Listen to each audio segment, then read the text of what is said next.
E aí, Fala aí, beleza? tudo bem e você? Tudo bom. Prazer estar aqui contigo. Pô, o prazer é meu. Bom, pessoal, boa noite para todo mundo. A ideia dessa live é a gente bater um papo sobre investimentos alternativos, né? Mais especificamente de créditos de carbono. É, eu tenho levantado bastante essa bola já há algum tempo, porque eu acredito que a gente está saindo de um momento no Brasil, né, de que os brasileiros olham muito aplicações financeiras e não investimentos, né? A gente sabia como aplicar o dinheiro. O brasileiro precisa mudar essa cabeça, entender como investir o dinheiro. E aí é natural que a gente pense muito nos ativos tradicionais, né? Renda fixa, fundos imobiliários, imóveis, ações, né? Sendo que tem um universo gigantesco além desses investimentos que a gente já conhece, né?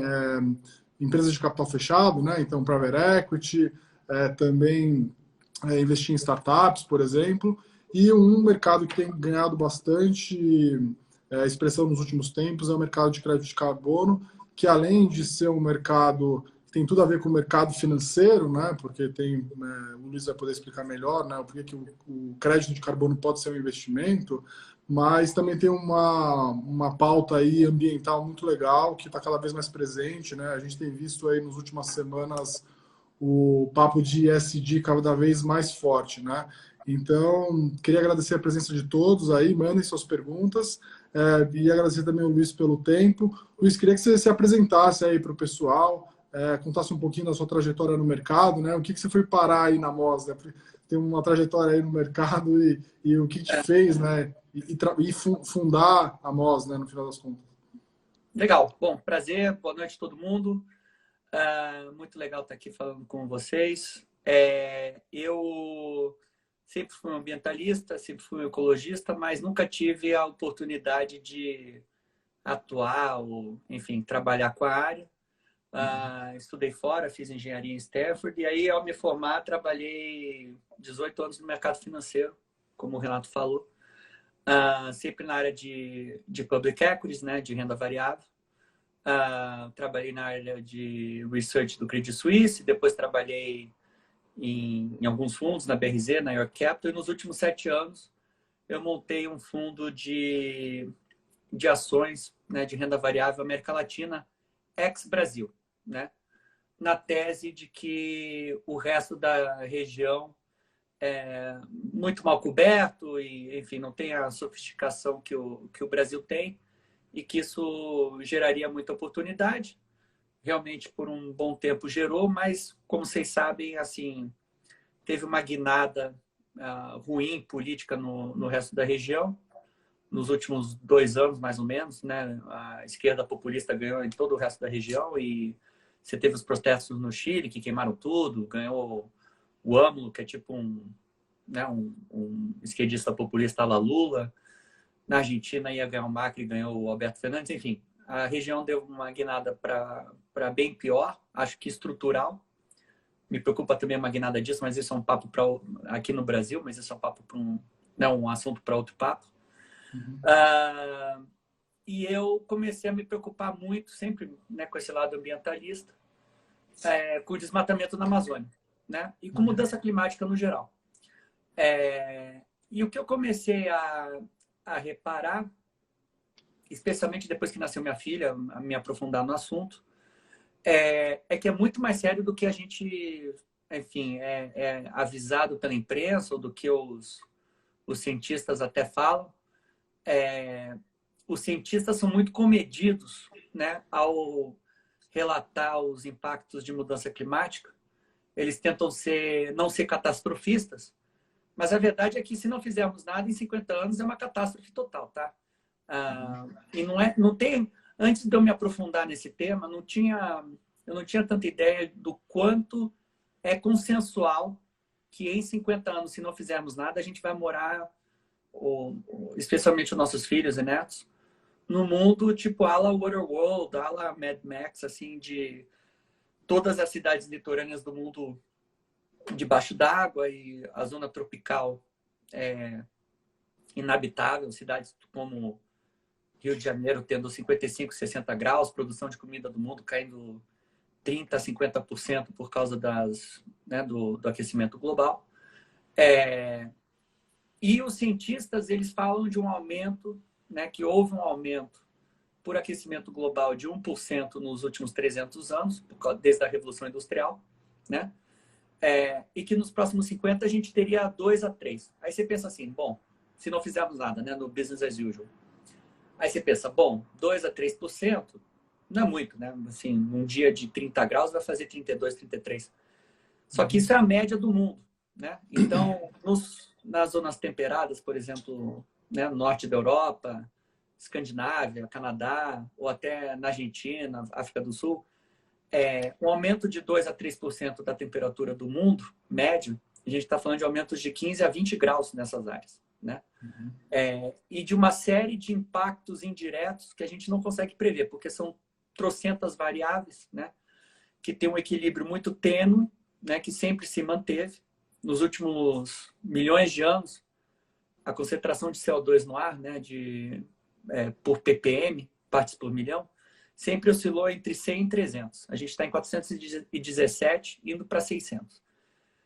97% dos cientistas do mundo dizem que a mudança climática, que ela é antropogênica, ou seja, ela é causada pelo homem, né, pela gente, e que ela vai gerar esses efeitos catastróficos e que ela vem pior ano após ano nos últimos 50 anos. Então, apesar dessa retórica do Trump, né,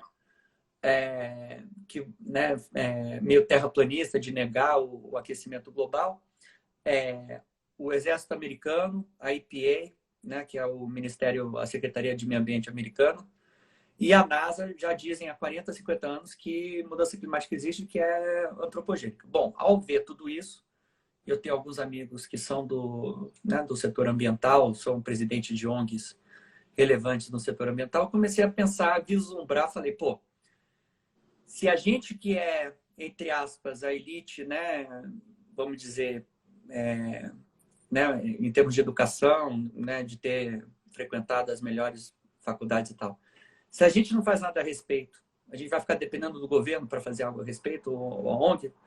Eu falei, eu vou fazer eu. Assim, se nós não fazemos, quem que vai fazer, né? E indo nessa linha, eu comecei a estudar bastante o setor e me ficaram claras, assim, me ficou bastante claro quatro coisas, né?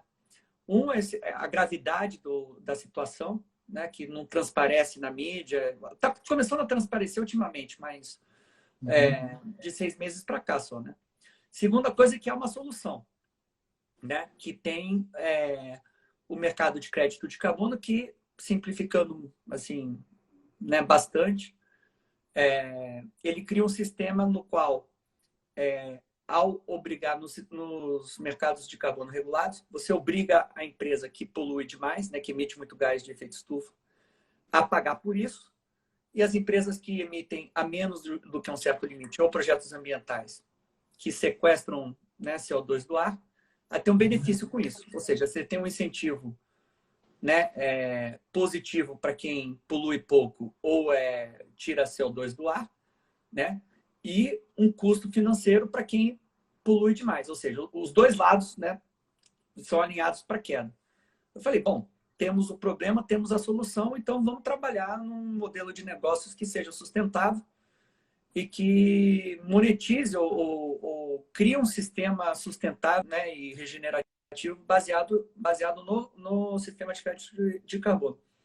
E ao estudar o mercado, eu comecei a reparar também que é muito desarbitrado. É uma doideira, assim, a gente pode entrar em detalhes, mas é um mercado que é de certificados digitais, ou seja, de ativos digitais, né, como se fossem criptomoedas ou milhagem, mas ele nunca teve um mercado muito líquido. Então, sempre foi o produtor, né, que é o gerador de crédito de carbono, vendendo diretamente para o consumidor.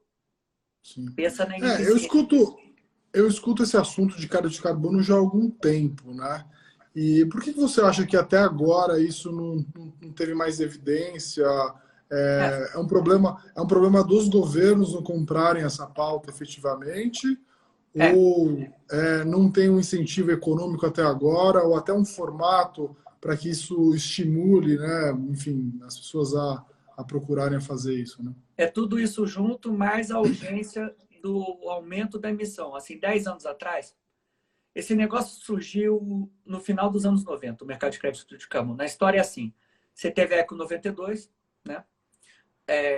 Os países se reuniram aqui no Rio de Janeiro e falaram, bom, a gente tem que fazer algo a respeito do aumento de emissão de gás de efeito estufa porque está tendo aquecimento global. Aí assinaram um tratado que, vamos dizer, um acordo assim de redução de emissões entre todos os países, que foi o Tratado de Quioto, em 97. Isso se regulou em 2005, num mercado global que chama Mecanismo de Desenvolvimento Limpo, ou MDL, regido pela ONU. Os Estados Unidos nunca assinaram esse negócio, só que os Estados Unidos emitem 25%, né, historicamente, do gás de efeito estufa do mundo. Ou seja, você, ao não ter o primeiro poluidor, já nasceu meio bamba, né? Meio... Sim. Como é que fala? Meio perneto o negócio, já desequilibrado, né? Aí você teve um certo sucesso por alguns anos, assim, de 2005 a 2008, mais ou menos.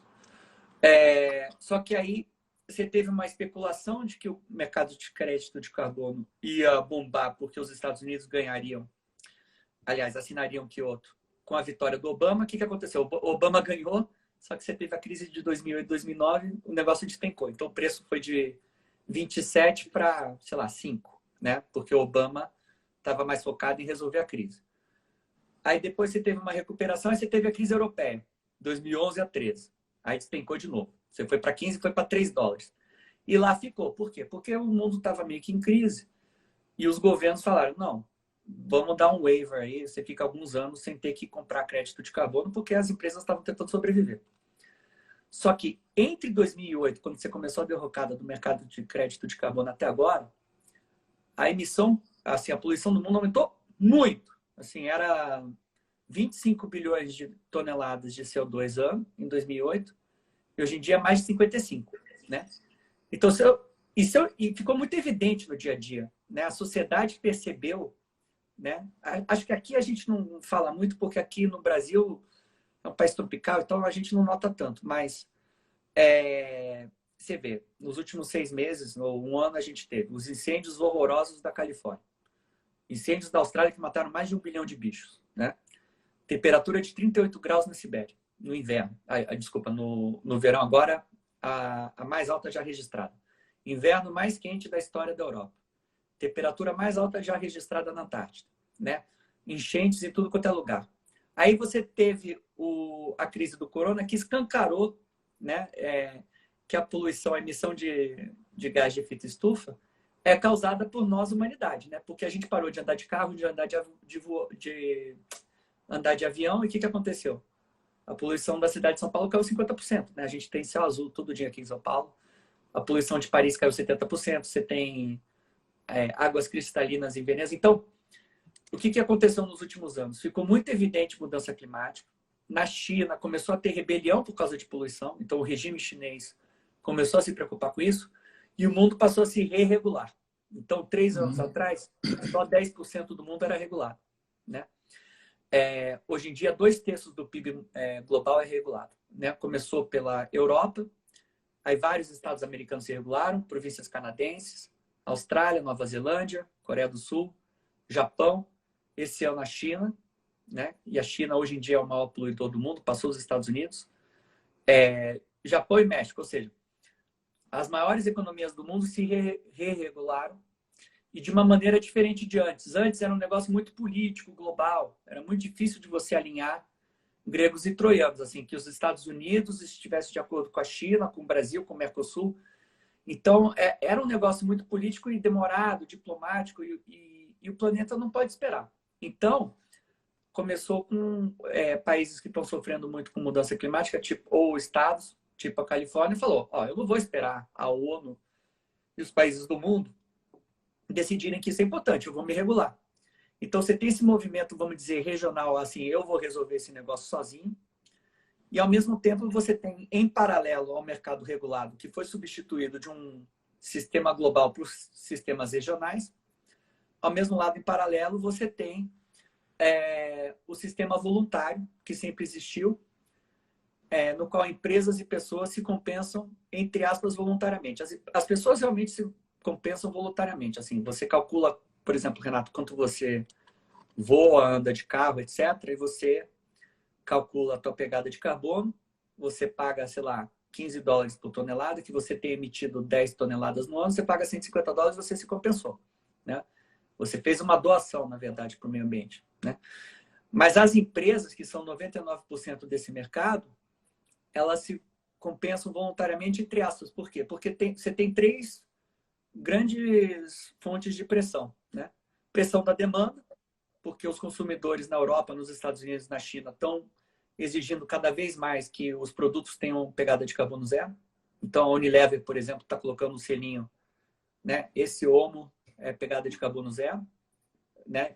Como uma questão de marketing e de responder essa demanda dos consumidores. Você tem a segunda questão, que é o aumento de fundos ESG, que estão bombando. Assim, 2018 captaram $100 milhões. Ano passado 1 bi, esse ano 7 bi até agora. Ou seja, a gente está analisando 12 bi de dólares. E esses fundos exigem que as empresas se compensem, né? E mitiguem o impacto no meio ambiente. E a terceira é que, assim, as empresas não são bobas. Elas estão vendo que o mundo está se regulando, que 2/3 do PIB global se regulou, e estão se preparando para um mundo que seja totalmente regulado. Então, está tendo um revival, aí, uma recuperação nos últimos anos por todas essas questões que eu falei. Legal. Eu acho que era até bom, então, você aí, peraí, balancei aqui minha mesa, explicar para as pessoas o que efetivamente, então, é um crédito de carbono, né? Claro. Um crédito de carbono é um certificado digital, é um selo, tá? Lembra na escola quando a gente fazia alguma coisa boa que a gente ganhava uma estrelinha? É tipo um selo, é uma estrelinha que os projetos ganham, ou empresas que poluem a menos, ou projetos ambientais ganham, e que você pode negociar. E cada selo, cada certificado, um certificado digital, ele comprova, né, seguindo protocolos globais, tipo um ISO 9000, né, uma listinha de coisas a fazer. E a gente pode passar em detalhes como funciona essa certificação, mas ao passar por uma certificação super rigorosa das atividades desse projeto, por exemplo, de conservação da Amazônia, a gente não desmatou, a gente está numa área ameaçada, a gente catou açaí ao invés de desmatar para plantar soja ou criar gado, etc. Você passa toda a listinha e o cara fala, tá bom, você tem esse certificado. E o certificado diz que, de acordo com aquela atividade daquela empresa, daquele projeto ambiental, a emissão de 1 tonelada de CO2 foi evitada em algum ponto do passado. Ponto. E é uma commodity. É um contrato padrão, né, de petróleo, de milho, de soja. Né? Se você vende um contrato ou negocia um contrato de petróleo entre chineses e australianos, você pode usar o preço de Chicago porque é sempre igual. Né? O crédito de carbono no mercado voluntário é uma commodity. Ele é sempre essa definição. É emissão de 1 tonelada de carbono que foi evitada em algum ponto do passado. Legal. E assim, tem algum tipo de barreira de entrada? O Diogo está fazendo essa pergunta aqui, né? Diogo Taranto, grande Diogo. Quais são as barreiras de entradas de novos entrantes? Porque no caso da MOS, né, especificamente, acho que é o caso mais até bonito de se ver, né? Porque assim, tem tudo a ver com o Brasil, que vocês têm uma reserva na Amazônia, né, que é o pulmão do mundo, quando 40%, né, da mata amazônica, né, do mundo. 40% das florestas tropicais do mundo estão no Brasil. Das florestas tropicais do mundo estão na Amazônia. E então vocês têm lá um projeto, esse projeto ele conserva uma área, né? E eventualmente também pode ser um lugar onde replantam áreas e isso gera créditos de carbono, né? Exatamente isso. Eu não falei muito da MOS. A MOS, ela faz uma seleção bem rigorosa dos projetos de carbono, igual você falou. A gente foca em créditos florestais. Como você disse, tem 2 tipos, né? O de reflorestamento e os de conservação. A gente tem algo de reflorestamento, mas a gente foca muito na conservação. São áreas enormes, de 150 mil a 200 mil hectares. Para dar uma referência, a cidade de São Paulo tem 150 mil hectares. E aí eles passam por esse processo de certificação, que é longo. Você precisa de imagem via satélite, você precisa de amostragem, voo de avião, etc. Uma vez certificados, esses créditos, vamos dizer, igual um balanço da Petrobras auditado pela KPMG, é inquestionável, assim. Não se questiona uma vez certificado, né? Ele tem uma alta credibilidade. Nós fazemos uma due diligence própria, né? Um processo investigativo para ver se aquele projeto, né, não tem algum problema trabalhista, ambiental e tal. Uma vez feita a seleção dos projetos, a gente entra em contratos, né, no atacado de médio e longo prazo com esses projetos, para eles nos fornecerem os créditos. E nós vendemos ou para empresas que queiram se compensar ou para o varejo. E aí a gente deixa para o investidor, pessoa física ou para pequena e média empresa, decidir se quer compensar na hora, né, cancelar aquele crédito para compensar, ou se quiser carregar como um investimento de longo prazo. Sim. Tem uma pergunta boa aqui do Otávio Laube, né? O que comprova que um crédito será meu ao realizar a compra? Como é feito a rastreabilidade? A gente tem 2 níveis de rastreabilidade. Eu não respondi a pergunta do Diogo, já vou responder. A gente é um agente certificado do Registro Global de Créditos, que se chama Verra, que é tipo uma CETIP global, ou um cartório global, onde esses créditos são registrados e monitorados para que eles não sejam vendidos, sei lá, 5, 6 vezes o mesmo crédito seja vendido para 5 ou 6 diferentes empresas ou pessoas. Então, quando alguém vem e cria um cadastro e compra crédito de carbono conosco, a gente cria uma carteira digital, né, uma conta na MOS e uma conta em paralelo na Verra, né, nesse registro global. Então, se alguma coisa acontecer conosco, e também emitimos contratos, né, legais que passam a titularidade daquele ativo para o comprador. Então, se alguma coisa funciona acontecer como funciona como uma câmara de liquidação, né? Compensação. é isso. É como se você estivesse comprando uma ação de uma empresa, vamos supor, né? Uma ação de uma empresa listada na bolsa. Se por acaso você comprou na XP, a XP quebra, né? Você transfere a custódia para o BTG e o BTG Ótima armazena. analogia. Ótima analogia, exatamente isso. E, além do mais, o que a gente fez de muito inovador, a gente tem 3 coisas que são muito inovadoras que nós fizemos. A primeira é não fazer o aposento imediato, né, do crédito. Ou seja, quando as pessoas compravam antigamente, até a gente surgir, em plataformas de compensação, ela mandava dinheiro para a plataforma, né, de acordo com a sua emissão, e recebia de volta um sentimento de dever cumprido, né? Era uma doação. O que a gente reparou assim, ou pensou bom, talvez essa pessoa queira ficar com esse ativo, não precisa cancelar necessariamente esse ativo. Então essa é a primeira, oferecer que a pessoa carregue esse bem, porque é um bem, né? É igual um imóvel que você pode carregar, é dolarizado, é digital, é reconhecido no mundo inteiro. A segunda coisa é montar essas contas paralelas para ter a credibilidade e a rastreabilidade, né, de você ter uma conta nominal ou ter os créditos nominalmente a você na custódia, igual você explicou, né?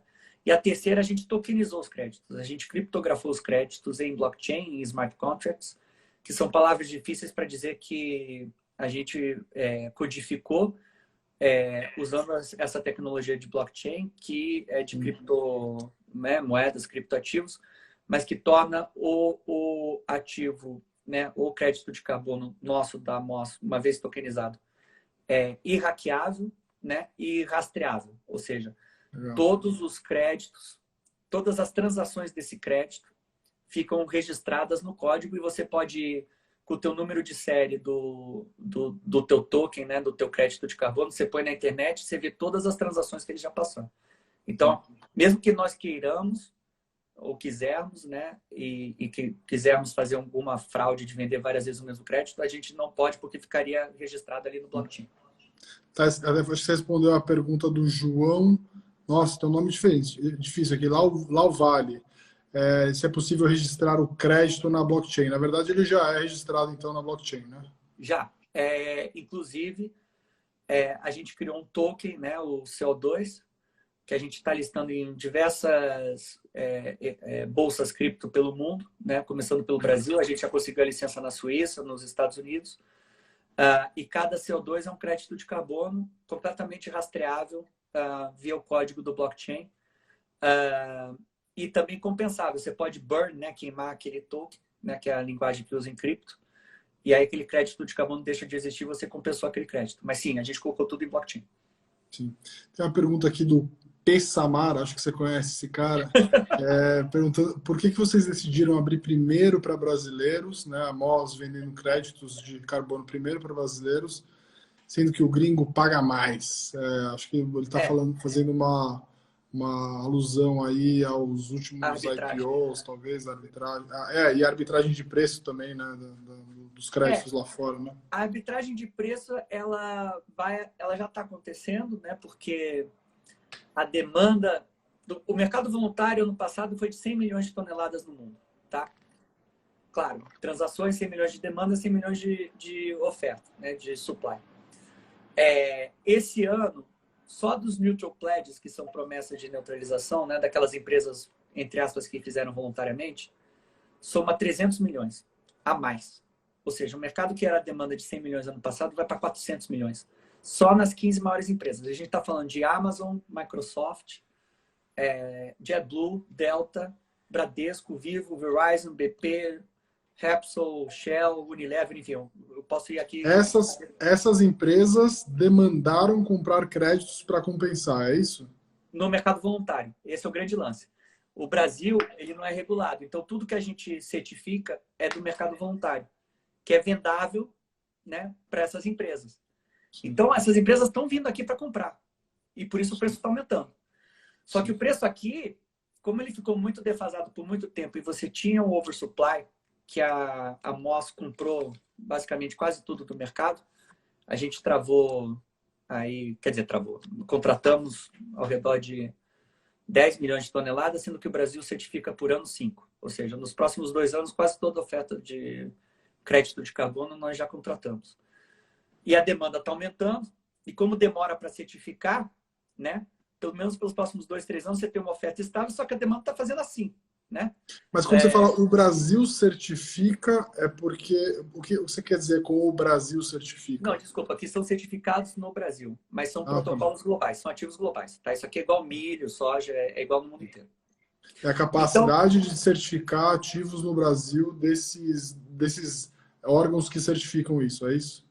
Não, na verdade, a produção... isso aqui Produção. É como se fosse, é a produção, a certificação de créditos por ano. A produção de créditos por ano é de 5 milhões. Do 100 total do mundo. Só que o Brasil tem 40% das florestas. Então, o market share, né, a participação de mercado natural do Brasil seria 40 milhões. Né? Ou seja, tem um potencial aí de crescer 7 a 8 vezes. Né? Sim. Então, respondendo a pergunta do Paulo, nós estamos... É uma questão da gente conseguir uma solução de pagamento que nós conseguimos para o gringo, o americano, o europeu, o chinês ou asiático. Isso como é a empresa global, que é tipo um PayPal global de cripto. Tem 2,5 milhões de clientes no mundo. Ao comprarem, né, você vai aumentar ainda mais a demanda aqui e o preço tende a convergir para os preços lá fora. Os preços lá fora são muito mais altos. A gente está falando de 25 a 50 dólares. E aqui no Brasil a gente está cobrando 13. Não faz razão nenhuma, é o mesmo ativo, entendeu? Então a arbitragem vai vir pela o gringo olhar e falar, pô, por que eu vou comprar esse crédito da Amazônia na Europa a 30 euros se eu posso comprar na Moss, né, no meu acesso da Moss aqui na Europa, a 13? E aí a compra vem para os ativos da Moss e aí a gente converge, aí a gente faz a arbitragem. Mas o nosso marketplace, a nossa plataforma de negociação é global. Ela permite gente do mundo inteiro. Legal. Tem 2 perguntas aqui que eu acho que elas podem ser feitas na mesma pergunta, né? O que acontece se pegar fogo, né, com a reserva? Essa sempre tem. E caso o perímetro seja desmatado, há algum prejuízo do valor no crédito de carbono? Na verdade, o crédito já foi emitido, né? Ele já foi compensado, né? É isso, e tem uma questão que eles chamam em inglês permanence, né? É a permanência ou irreversibilidade do crédito de carbono. Que uma vez que ele seja certificado, ele seja perene, ele não expire nunca. O que eles fazem? Eles criam tipo um fundo de garantia dos créditos de carbono. Tá? Então, assim como um percentual de todos os depósitos, né, que a gente põe num banco ficam no Banco Central para caso algum banco quebre e você conseguir ressarcir os depositantes, né, daquele banco, a mesma coisa crédito de carbono. todo projeto de crédito de carbono do mundo tem um percentual que é altíssimo, tá? 30%, 40% é excessivamente rigoroso exatamente para não ter essa questão de se a floresta queimar, o que acontece com o crédito de carbono.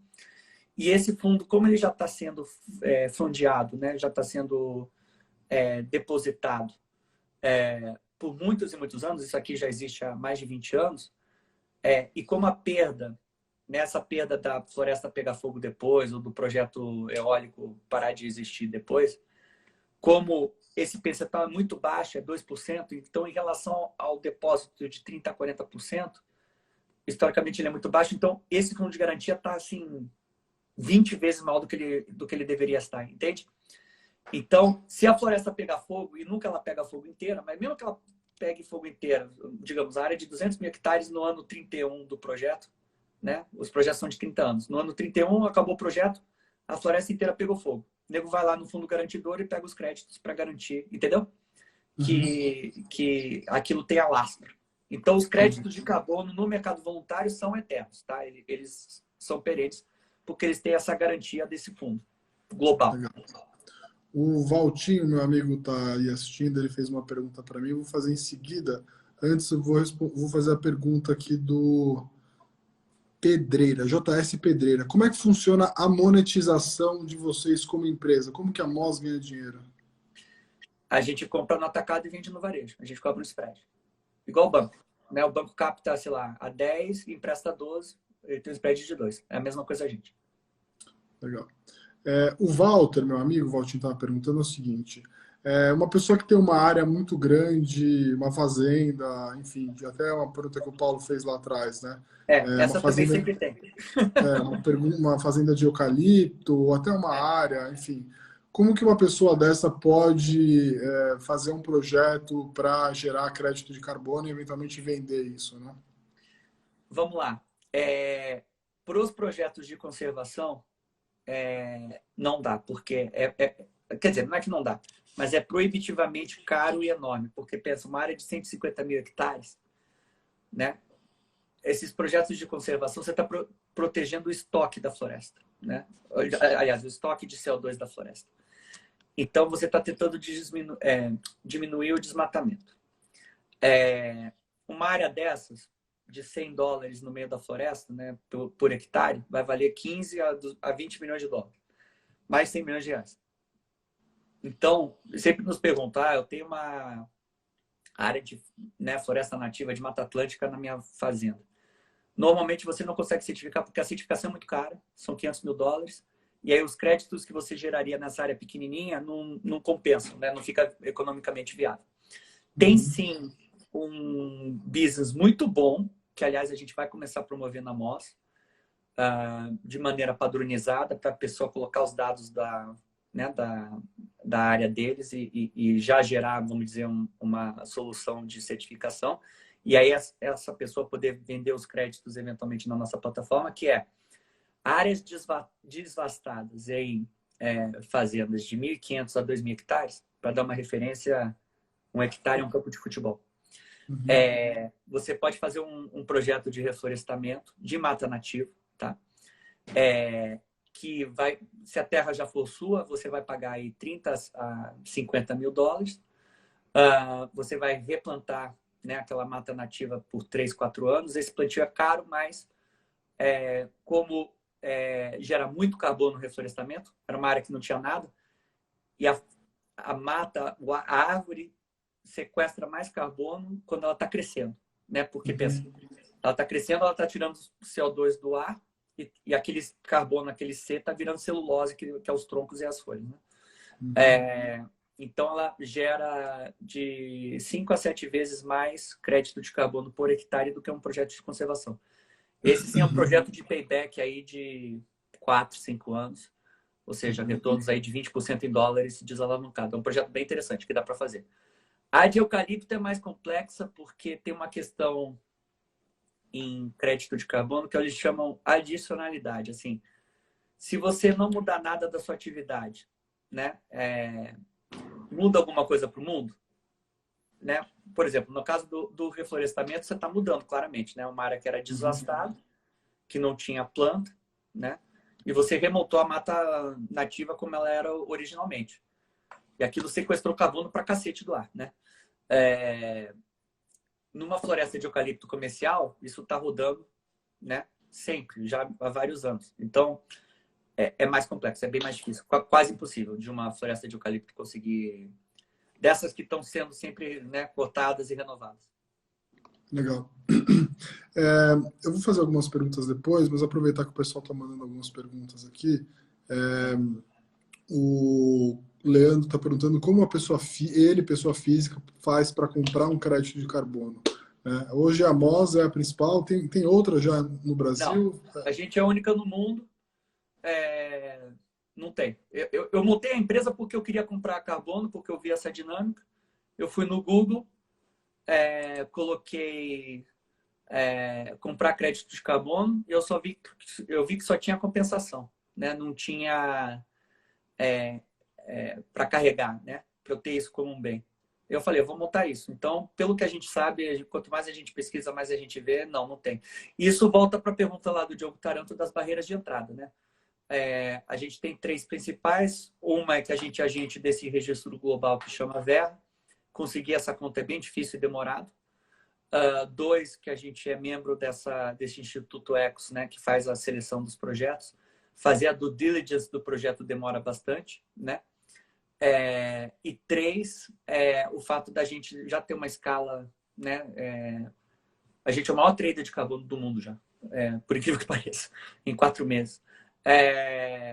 Mas a gente já conseguiu uma escala e via o nosso seed round, a nossa capitalização inicial, que contou com um dos principais empresários aí do Brasil, a gente conseguiu travar muita oferta. Então, assim, o fato, vamos dizer que uma BlackRock queira entrar nesse mercado, no Brasil, assim, ó, good luck, vai tentar comprar crédito. Não vai ter muito, a gente não deixou muito no mercado. O Caio está perguntando, caso a demanda por esses créditos seja para poder emitir o carbono, qual seria o sentido desse mercado? Né? Acho que você está perguntando, né, Caio, no sentido de ganhar dinheiro, né, com crédito, se ele for usado só para compensar, se emitiria de um lado e compensaria do outro? Acho que essa é a pergunta. O ponto é o seguinte, por que as pessoas ou fundos e tal compram petróleo? Ou milho, ou soja? Né? Na Bolsa de Chicago, 80% a 90% do volume é especulação, é intermediação financeira. Porque eles fazem a conta de demanda e oferta e eles acham que o preço vai subir. É o que a gente está fazendo aqui. É a única maneira que você ganha dinheiro no crédito de carbono. Os dados nos indicam que vai faltar carbono, então que o preço vai subir.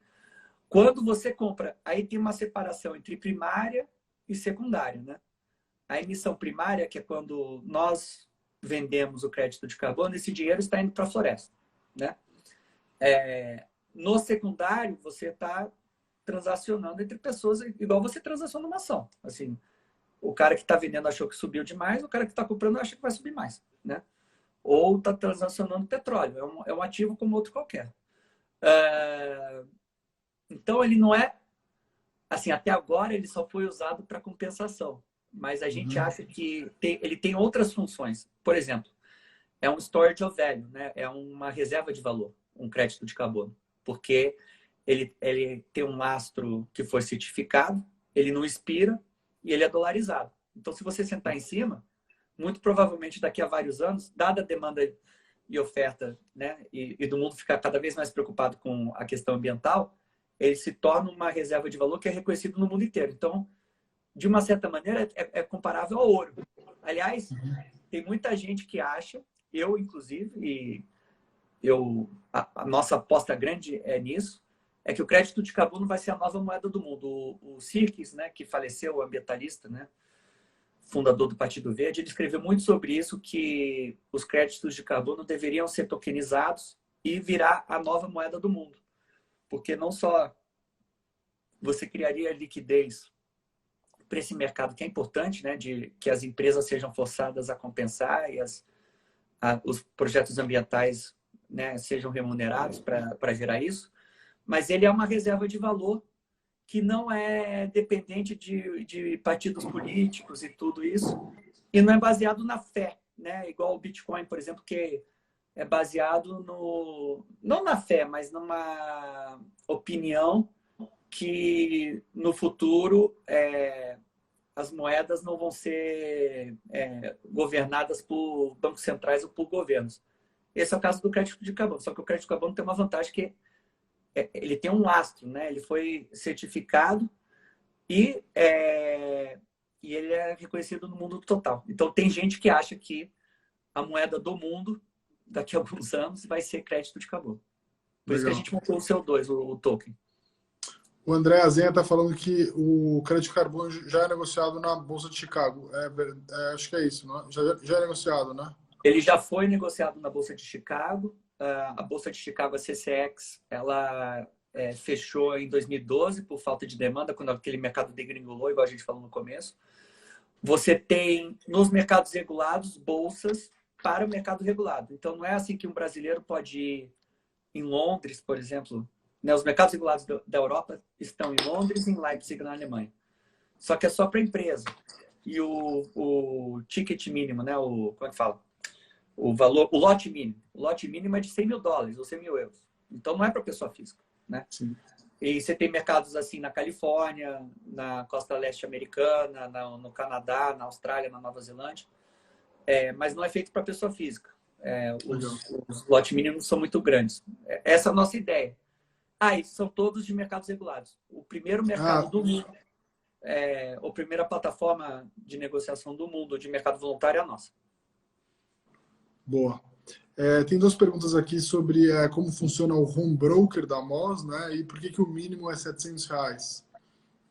O mínimo é R$700 porque o crédito está 70 e o lote mínimo é de 10. E a gente achou que a gente não quer que seja um valor muito baixo, até por uma questão... A gente está baixando aos poucos para democratizar cada vez mais, mas a gente é uma empresa de 4 meses. Assim, a gente ainda está investindo em sistema e tal para comportar volumes mais altos. E a nossa ideia é que nós não tenhamos um mercado dentro da MOS. A gente vai terceirizar isso para bolsas, como a gente tokenizou, para bolsas cripto. Mês que vem a gente já vai ter listado numa bolsa cripto aqui do Brasil. E aí a gente vai ficar só na emissão. É como se a gente fizesse IPOs de crédito de carbono de tempos em tempos. E aí as pessoas que quiserem negociar isso vão se cadastrar nessas bolsas cripto e vão negociar entre si, né? O mercado, a gente não vai ter o mercado dentro de nós, né? Assim, para quem está procurando investir como investimento, né? Não querendo Isso. compensar, né? O que é o principal risco, assim? Eu fico pensando se essas empresas que, como você disse, né? As principais empresas aí que você disse que estão já entrando nesse mercado para compensar, se não me engano, você falou Apple, Amazon e tudo mais. Apple, Nike, Amazon, Microsoft, todas anunciaram esse ano. Isso aí. Sim, essas empresas, elas, enfim, têm um capital infinito, né? Em tese, elas poderiam, não sei, criar projetos elas mesmas e compensar elas mesmas o que elas emitem, né? Esse é um risco para quem está procurando investir, porque, assim, uma premissa básica aí de algo que você compra, né, pensando em valorização, é a demanda daquele negócio, a escassez, né? Claro. A escassez, eventualmente. A escassez, né? sim. Então, Vamos lá. à medida que as empresas conseguem, vamos dizer assim, gerar os seus próprios projetos, diminui, né, a demanda por um projeto independente, por exemplo. Vamos lá. A oferta vai aumentar? Vai. Daqui a 2, 3 anos. Demora 2, 3 anos para certificar. Isso aqui é igual papel e celulose. Se a demanda da China, do nada, para papel, igual em 2003 e 2004, né, em alguns anos, dobrou, não adianta. Você vai ter que plantar a árvore e esperar ela crescer 7 anos. Aqui é parecido, tá? Você não consegue encurtar o processo de certificação, que é caro e é complexo pra caramba. Eu vou te dar um exemplo, tá? Tem um fundo global, o mais respeitado de projetos florestais, de um cara que ganhou muita grana no mercado financeiro e decidiu salvar as florestas do mundo. Chama Permian Global Fund, tá? Esses caras montaram o Estado da Arte, o projeto Estado da Arte de Conservação de Floresta na Indonésia, chama Katingan. São 7,5 milhões de toneladas ao ano. De novo, o Brasil certifica 5 milhões por ano. Ou seja, só esse projeto na Indonésia é um Brasil e meio de certificado de carbono por ano. Aí ele fez isso na Indonésia, no México, no Peru. E no Brasil ele está há 10 anos, só agora ele conseguiu fazer um projeto. Por quê? Porque no Brasil, como vocês sabem, tem restrição para compra de estrangeiro de terra.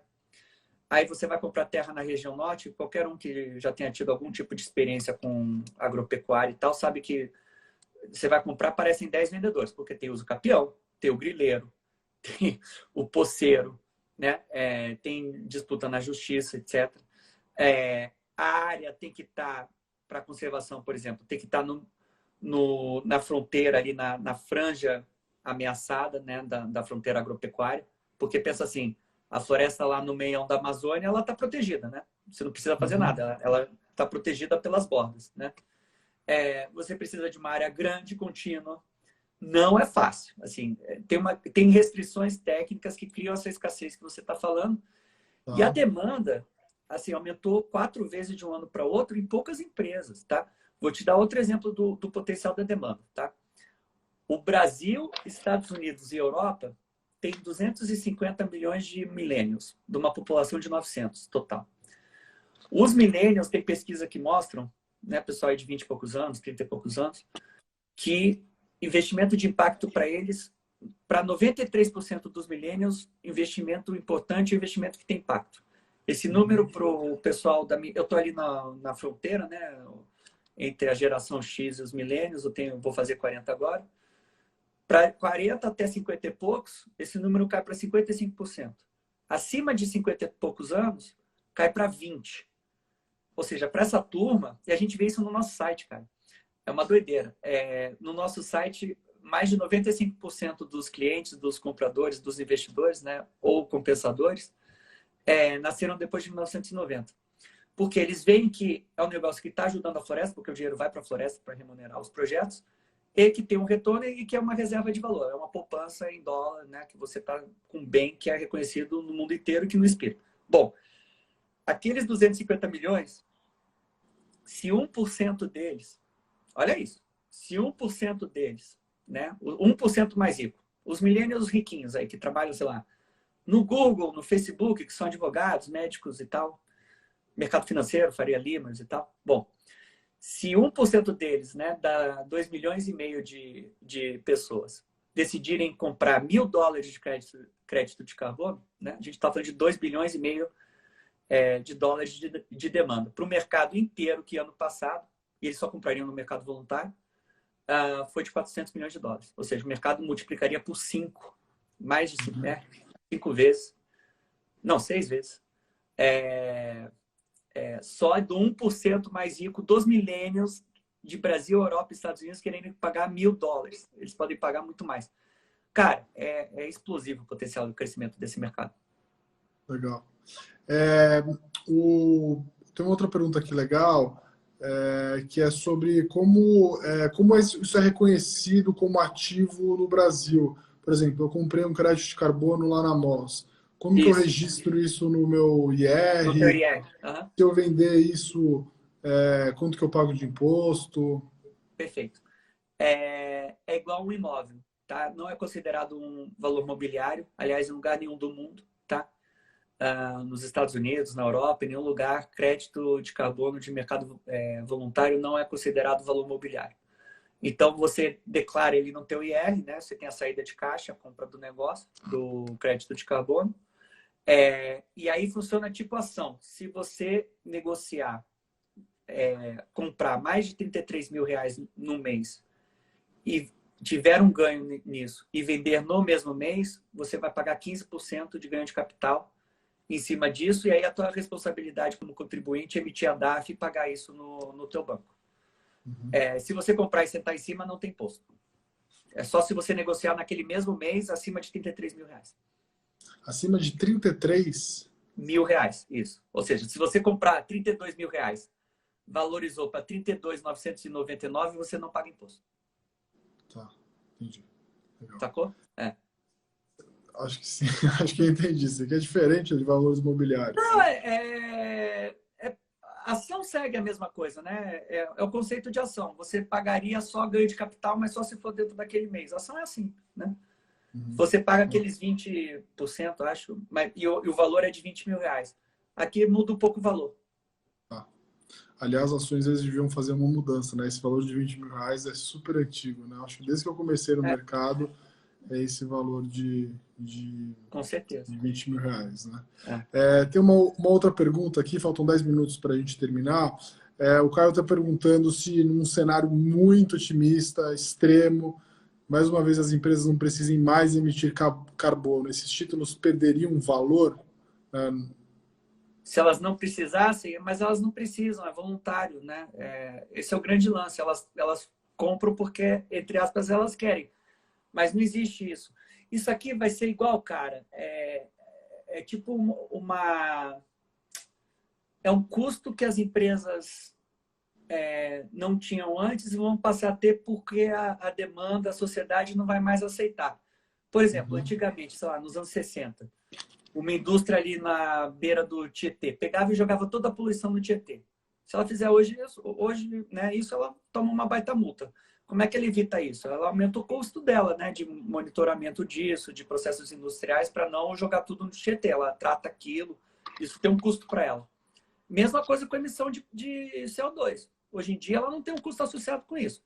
Mas se eu e você deixarmos de voar de avião e de andar de carro e tal, porque chegou no limite, assim, nós como sociedade não aguentamos mais. O que a empresa vai fazer?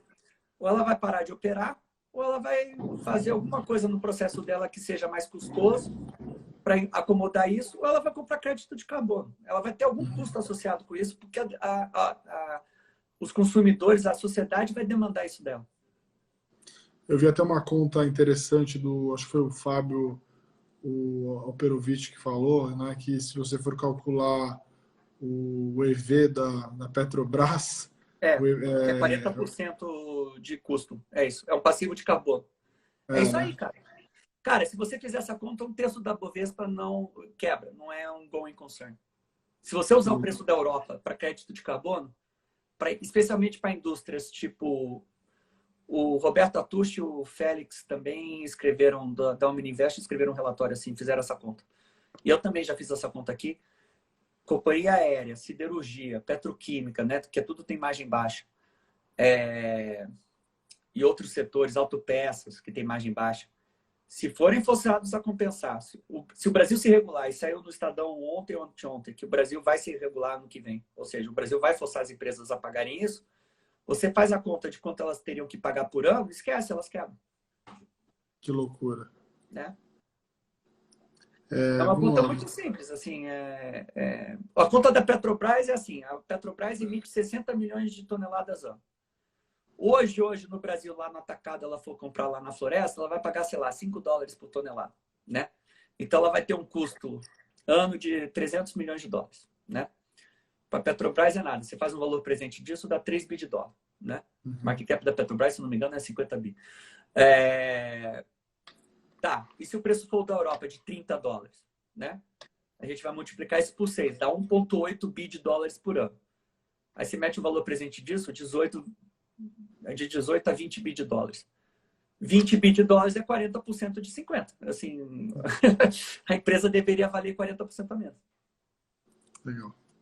Vamos ver se tem mais tempo aqui para algumas perguntas. O Theo está perguntando se a proposta do governo de regularização fundiária seria interessante para as áreas propensas a vender os créditos de carbono. Você tem aqui duas questões diferentes.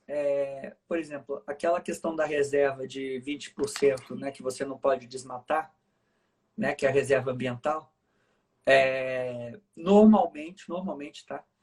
Ela não é grande o suficiente. Aí entra naquela questão da certificação ser cara demais para valer a pena fazer a certificação e emitir o crédito, né? Então, eu não vejo muita conexão, porque as áreas para certificação né, são enormes. Então, não impactaria aquelas áreas de 150 a 200 mil hectares de floresta nativa, né? Entendi. Não, legal. Queria que você terminasse aí, então, já que a gente falta um finalzinho aí, contasse um pouquinho mais da MOS. Então, para quem quiser investir, né, em crédito de carbono através da MOS, né, como fazer, como entrar no site, explicar todo o processo aí. e também deixar os contatos para quem quiser e também materiais que as pessoas possam encontrar a respeito mais sobre esse assunto, né? Eu acho que, como eu tinha dito no começo da live, acho que as pessoas têm que começar a entender o novo mundo. Os brasileiros estavam acostumados a olhar investimentos como aplicações, né? E a gente está olhando investimentos como investimentos. Investimentos não são só em ativos líquidos, né? Negociados nas bolsas e nas corretoras, mas também outros tipos de investimento. Eu acho que essa pauta ambiental, até não só ambiental, mas, né, o ESG total, né, que envolve não só a pauta ambiental, mas também de governança e também social, é muito importante, vai ser muito importante daqui para frente. E então é legal trazer alguém que possa falar mais dessa parte ambiental, né? E através de um instrumento que pode, né, além de ser algo para compensar, né, que pode ser usado de uma maneira que as pessoas possam compensar suas próprias emissões, mas também pode servir como um ativo para compor uma carteira aí como investimento, né? Não, é super simples. O nosso site é www.moss.earth, earth de terra em inglês, sem .com, sem br, sem nada, moss.earth. Você entra, faz o cadastro, tem verificação de e-mail, você põe teu CPF, RG, suas informações. Em 3 minutos você compra crédito de carbono. A gente sempre deixa um projeto que a gente julga de maior necessidade, tá? Tem 2 projetos na Amazônia que não fecharam as portas por causa da gente. Então, a gente leva em consideração não só a qualidade do projeto, mas também a necessidade de caixa dele, porque na nossa visão, os créditos de carbono, entre os projetos de conservação da Amazônia, são fungíveis, são iguais. E nós temos, como eu disse, a compra mínima é de R$100, é de R$700 agora. Você pode comprar, não tem valor máximo. E você pode ficar nisso para sempre. Está no teu nome, ou se você quiser vender no dia seguinte, você vende. Tem a nossa plataforma de negociação, que nós criamos só para dar liquidez inicial, dado que é um mercado que não tem liquidez, não está nas bolsas, etc. Mas nós temos planos, como eu falei, de listar o crédito de carbono e o token, especialmente, né, o blockchain, em diversas bolsas cripto do mundo, de maneira a dar mais liquidez para esse ativo. Tem bastante material no site, a gente está mudando o nosso site agora para o final do mês, vai ter ainda mais informação. Recomendo me procurarem no meu LinkedIn, eu posto bastante coisa. Eu tento competir aí com o Fábio Perovic, quem posta mais coisa ou está mais animado com o ISD.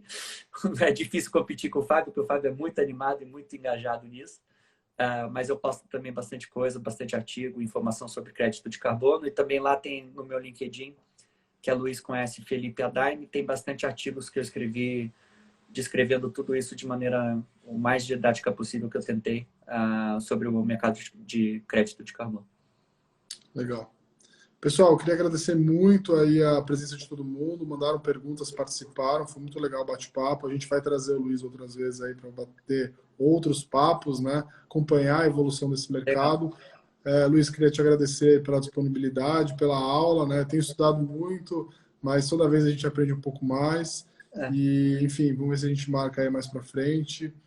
Sucesso aí na empreitada da Moss. Já tive a oportunidade de entrar no site, olhar lá, já comprei meus primeiros créditos. Eu sempre gosto de comprar um pouquinho, testar, isso me faz estudar mais. Foi assim que eu fiz todos os meus investimentos da vida, né? E a vantagem de comprar um ativo, né, às vezes, que é, vamos dizer assim, no fracionário, né, lotes pequenos, é bom porque, né, você pode ir acumulando aos poucos, estudando, né, as vantagens desse nosso mercado novo, nesse mercado digital. Então, obrigado de novo. Pessoal, um abraço para todo mundo e obrigado por terem acompanhado aí. Até a próxima. Obrigado, abraço. Valeu, um abraço.